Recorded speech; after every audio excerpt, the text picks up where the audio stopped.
Consider for a moment drifting quietly above the sprawling landscape of history, where the shadows and silhouettes of distant civilizations mingle with the gentle hush of time. Somewhere in that darkness, a vast world once breathed, a world built on foundations of stone and hope, echoing with the soft footsteps of emperors and the quiet determination of countless souls. This was the Roman Empire, an idea, a memory, a long collective dream, whose rise and fall shaped the very silence beneath our sleeping cities. In the softness of the present, as you rest beneath the gravity of countless stars, let us wander together along the slow, winding corridors of ancient Rome, following not as hurried travelers, but as patient observers of an unfolding story etched in twilight and the endless hush of stone. The Roman Empire was neither born in a single night nor felled by one final storm.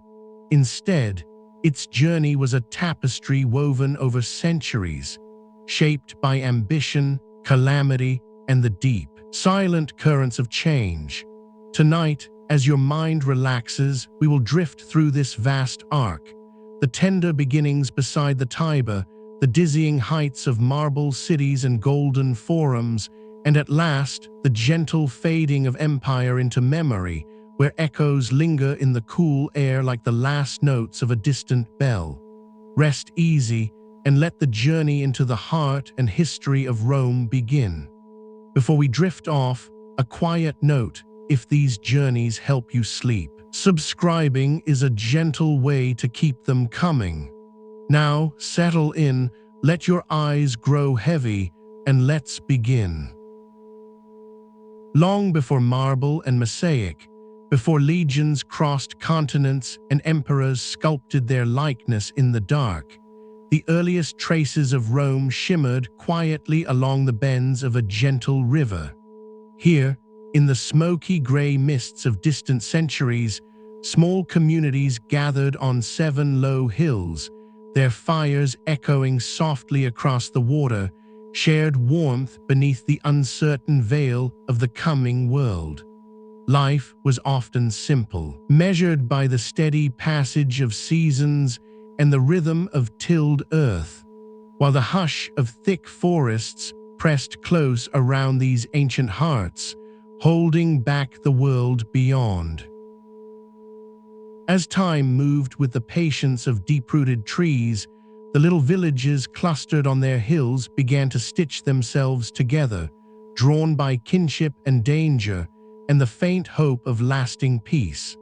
Gradually, wood was traded for stone, mud paths for cobbled roads, and the first sacred boundaries were traced with salt and hope. Somewhere in the gathering dusk, traditions solidified, rights to household gods, careful leadership by elected elders, and stories that blended history with the hush of myth. Through this subtle alchemy, a city quietly awoke, still shrouded in shadow, yet reaching outward. Somewhere in that night, the world spoke of origin and destiny, and the Roman story gently entwined with legend. The tale of Romulus and Remus, twins cradled by the wild warmth of a she-wolf amid reeds and silence. These stories, passed between generations in the faint glow of firelight, became the bones and breath of Rome's identity. Whether true or simply believed, they offered a foundation, a gentle reassurance that the city was destined to endure, however soft the beginnings might seem. The young city, modest and fragile, grew beneath a sky aglow with uncertain futures, shaped by neighbors and rivals who pressed from every side. The Etruscans, masters of ceremony, skilled with bronze, cast their long shadows over the north, while the Greeks scattered elegant temples and marble echoes along southern coasts. As Rome absorbed and resisted, learning from the rituals and wisdom of others. A slow fusion of customs and beliefs began to shape its own unique silhouette, a city always listening but determined to remain itself. Centuries drifted quietly across stone and soil, and as villages became cities, so too did Rome's yearning to push outward, farther along the dusty hush of distant roads. Defense became ambition, and ambition became conquest, as Roman legions marched with measured footfalls across neighboring lands.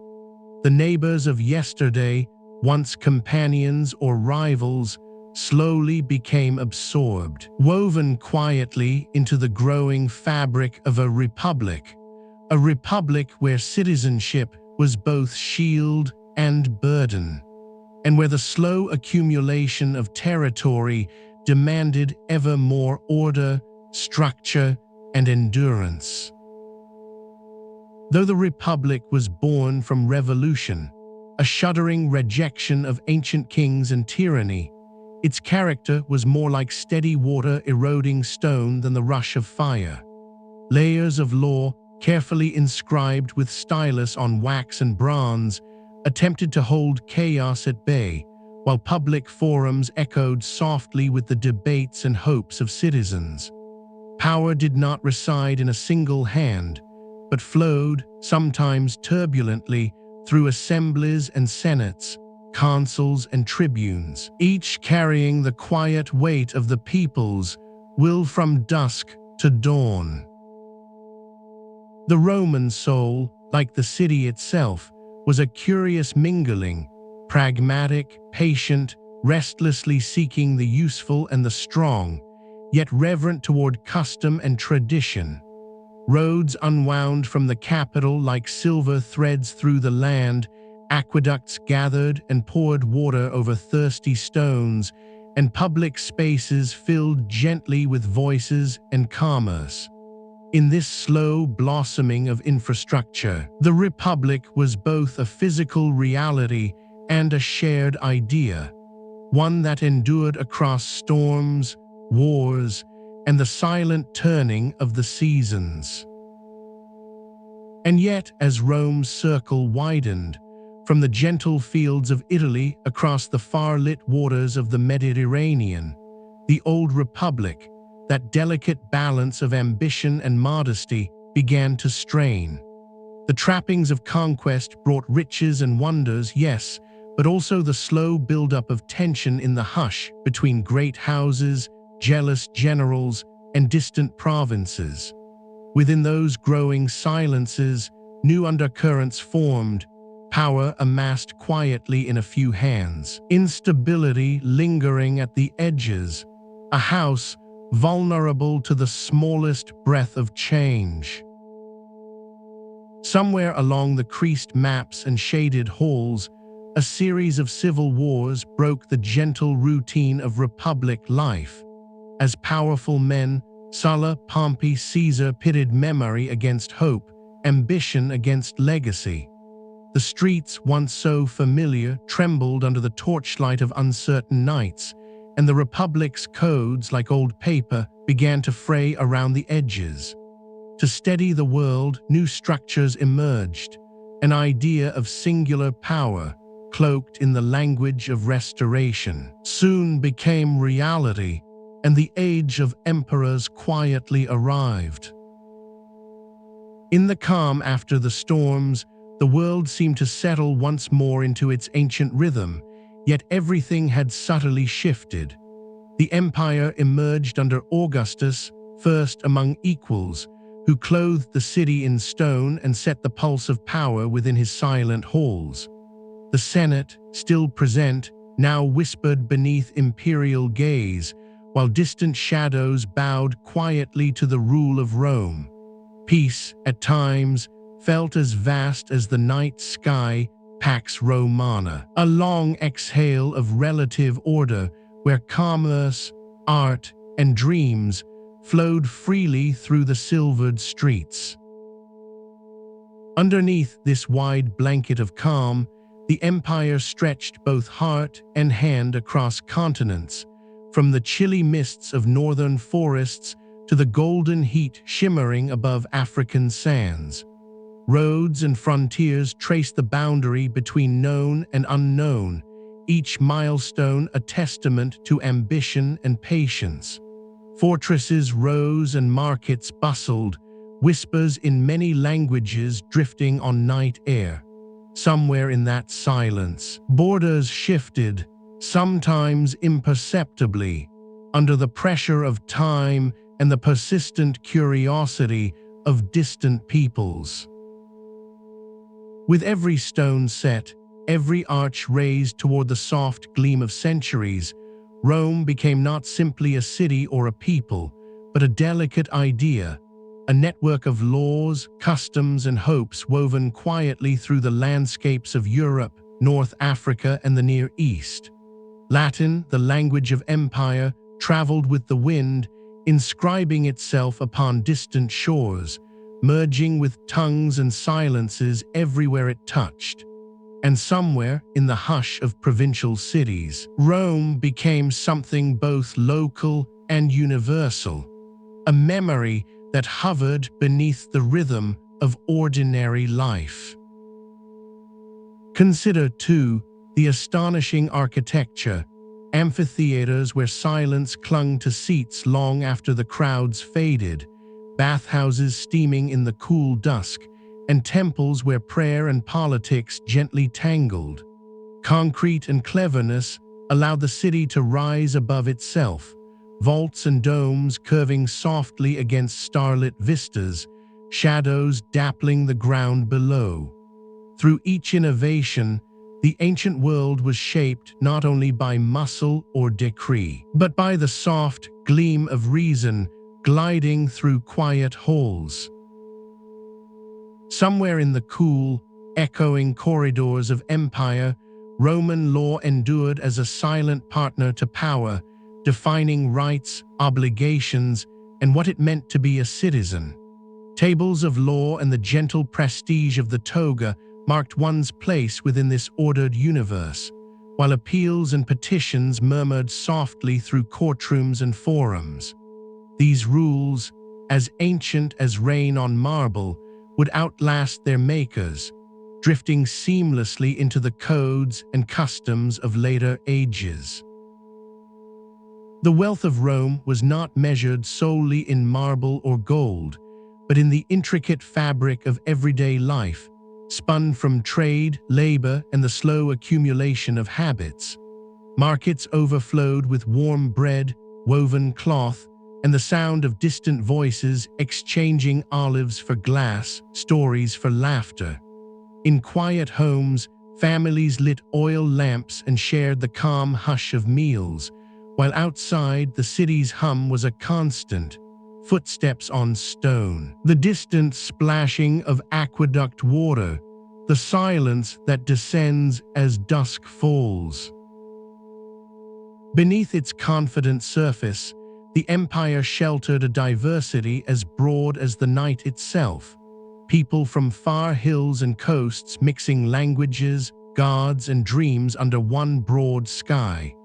Local traditions found silent spaces alongside Roman order, and even unrest, the shivering of rebellion or change, became part of the larger rhythm, a gentle reminder that the world beneath the empire's cloak was ever shifting, ever elusive, softly refusing to remain still.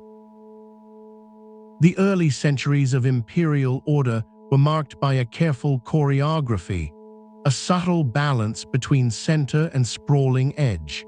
Emperors, sometimes revered and sometimes feared, oversaw a machinery both intricate and vast, messengers racing like silent shadows, administrators inscribing the world's pulse on wax and parchment, legions keeping peace beneath the immense hush of distant stars. In this dance, fragility persisted, hidden beneath layers of ceremony and spectacle. And yet, even as the Roman world seemed solid, beneath it ran currents of complexity and change.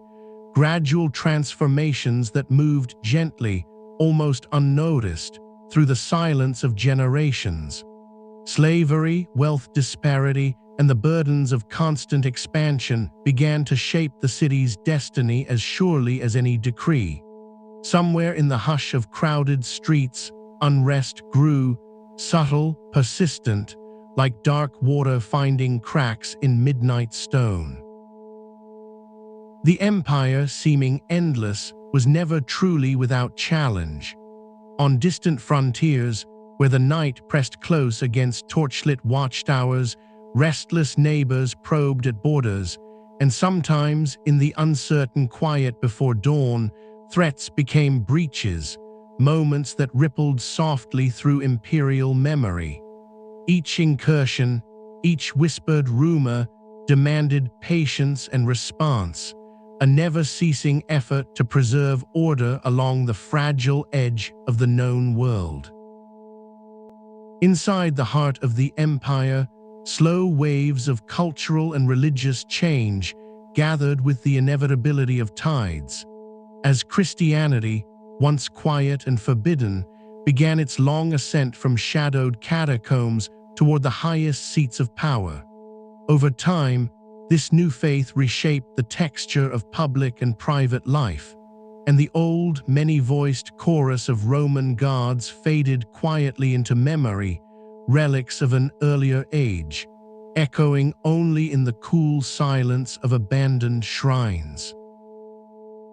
Consider for a moment how memory endures longer than marble, and how tradition, once changed, rarely returns in the same form.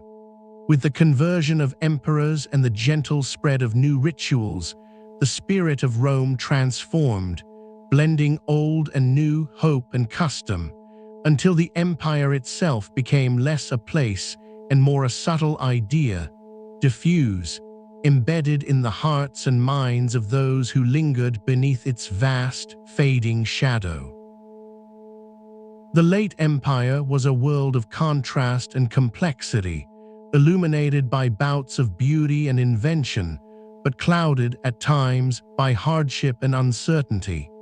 Administrative reforms, economic troubles, and shifting allegiances crept like gentle but insistent mists into every corner of imperial life. Cities sometimes shrank, walls grew thicker, and the comforting routines of earlier centuries gave way to the hush of caution and the slow, patient adjustment to change. Somewhere along the endless night roads, outside the circle of lamplight and memory, new peoples gathered with different dreams, migrants, federates, would-be kings who pressed softly, then with growing insistence, against the shell of empire. These movements were not a single sudden breach, but a subtle process, a decades-long mingling of need and opportunity, fear and adaptation, as the boundaries of Rome blurred gently, then faded beneath the quiet shuffle of countless feet. Within the empire, emperors rose and fell with the clouds, some leaving only a faint trace, others reshaping the rhythm of survival, as the twin capitals, Rome in the west and Constantinople in the east, became like two distant lanterns, trembling beneath an ever-expanding night. The Western Empire, its heart slowly hollowing, found itself pulled by conflicting needs, each compromise a small crack in the marble silence of the past. And yet, even as loss drifted like smoke through abandoned villas and silent forums, the world did not end with the fall of emperors or the fading of banners. For centuries more, the Eastern Empire, what came to be known as Byzantium, preserved and transformed the slow pulse of Rome, its laws and libraries casting a glimmer of ancient light across the silent waters of time. In every shadow, legacy lingered. By the late 5th century, the Western Empire had quietly unraveled, no grand collapse echoing through the night, but a gradual dissolution, like mist gently parting before the morning sun.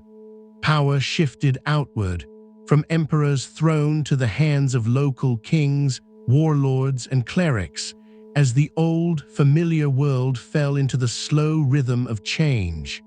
Somewhere in that space, 1,000 new stories began. Consider, in these lingering silences, how traces of Rome endured, its language, its laws, its secret customs, rippling quietly through the medieval world and into our own, the way a single bell's echo travels through the soft distance of night. The idea of Rome never truly vanished. It became foundation, shadow, and memory, the quiet pulse beneath the surface of history. In modern languages, in hidden traditions, in the very notion of citizenship, ancient Rome persists, enduring gently within us, silent and steadfast. In reflecting upon the Roman Empire, its rise from misty riverbanks, its blossoming into a world of marble and law, and its long, unhurried fading into memory, we witness not only a story of power, but the subtle dance of continuity and change. Through every fragment of ruin or whispered custom, through every borrowed word or silent law, the essence of Rome shimmers, like the last warmth of lamp oil beneath a deep night sky, inviting us to listen, to remember, to dream alongside history's endless hush. Now, as you rest beneath the embrace of darkness, imagine the world of Rome lingering beneath closed eyelids, dust settling softly on ancient roads, moonlight glimmering on forgotten courtyards, the breath of centuries rising and falling in quiet tandem with your own. The arc of empire, with all its wonder and sorrow, fades gently into sleep, its echoes peaceful as distant starlight scattered across a silent midnight sea. And somewhere in this silence, you and history drift quietly together. Beneath the shifting canopy of Roman evenings, intricate networks of stone roads thread outward, quiet arteries stretching into darkness, their surfaces worn smooth by countless footsteps and wagon wheels, each marking the slow passage of generations across an empire knit together by patience and ambition. In the hush of elegant courtyards and shadowed gardens, gentle fountains once brought coolness to the warm air, the water's soft murmur echoing against marble walls, creating a sense of serenity that drifted through villas and palaces, reminding all within of the enduring quest for order and beauty. Beyond the luminous boundaries of city lights, the silent sweep of Roman legions lingered along forested frontiers and windswept ridges, their presence a distant promise of security, and yet also a subtle reminder of the restless world pressing against the edges of certainty. Consider for a moment the slow transformation of language and custom, as whispers of distant dialects blended with Latin beneath tiled rooftops and flickering lamps, weaving new tapestries of identity and belonging that would ripple down the centuries, quietly shaping the world yet to come. As centuries drifted on, hidden beneath stone ruins and the soft blanket of moss, the wealth of everyday life, simple pottery shards, fragments of woven cloth, a forgotten mosaic, rested silently, waiting for gentle hands and attentive eyes to rediscover what once brought comfort and warmth to distant lives. Beyond Rome's crowded heartlines, there were quiet frontiers where watchful garrisons huddled in the hush of star-dappled fog, standing sentinel above forests and winding rivers that separated the known world from the boundless unknown. On these margins, age-worn stones and flickering campfires cast slender shadows across damp earth, hinting at the subtle interplay between cultivated order and wildness untamed, a meeting place where empires blurred, and the silence between ancient trees seemed to absorb the distant echoes of Caesar's ambitions. Among the many wonders scattered softly across Roman lands, the mystery of underground aqueducts and hidden cisterns lingered, silent as cathedral vaults beneath the living city. Cold water, drawn from mountain springs, slipped through echoing darkness, guided by the geometry of human minds and the patient chiselings of thousands of hands, an invisible river offering life and promise, from distant hillsides to marbled fountains glimmering in torchlit squares. Traders wound their uneasy way along the deep avenues of the empire, footsteps muffled by dust and distance, as caravans drifted between markets fragrant with foreign spices, fabrics, and the glint of hammered metal. Cultures braided together in the soft twilight of these encounters, and somewhere amidst low, murmured bartering, a subtle transformation crept quietly through language and custom, layer upon layer, without fanfare, and all beneath the horizon's gently vanishing glow. On far-flung coasts, where salted winds curled against marble breakwaters, the world beneath the empire's banner lay restless, as tides and shadows mingled upon desolate wharves and pillared remains.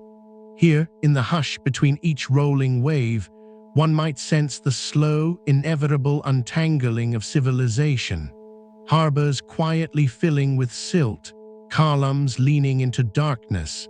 Yet even as driftwood and memory gathered on silent shores, the imprint of Rome remained, soft and persistent as the ocean's patient return. Somewhere in that gentle darkness, beneath vaulted roofs and pale candlelight, Roman astronomers gazed upward, seeking meaning in the wheeling heavens, their charts and celestial observations weaving an early understanding of the universe's scale. Each night sky a silent scroll, unfolding toward infinity and stirring the beginnings of Western astronomy. In the shaded corridors of Roman baths, beneath soaring stone arches and the steady warmth of heated floors, echoes of laughter and whispered debates drifted together. For here physical renewal mingled with subtle threads of social life, leaving behind a tactile memory of communal spaces once filled with water's shimmering hush. Somewhere along weathered stretches of ancient roads, pounded by many sandaled feet, the pulse of commerce and command ran imperceptibly through the empire's veins. Those grand pathways, scored deep into earth and memory, enduring as quiet traces beneath fields now gentle and green.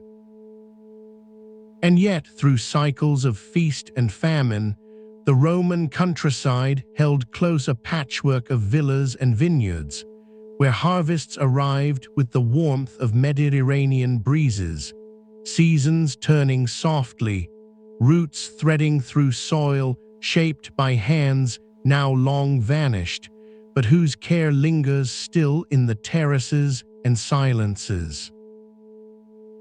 As our journey through the rise and fall of the Roman Empire comes to a gentle close, let the story settle softly into the recesses of your mind, like the fading footprints of legionaries along a dew-covered path. The empire remains, within memories, laws, and silent traditions, its legacy as persistent and comforting as the hush that now envelops you. Rest now, knowing that the ages turn with patience, that every beginning folds quietly into memory, and that the wonders of the ancient world endure, always gentle, always waiting, just beyond the edge of your dreams.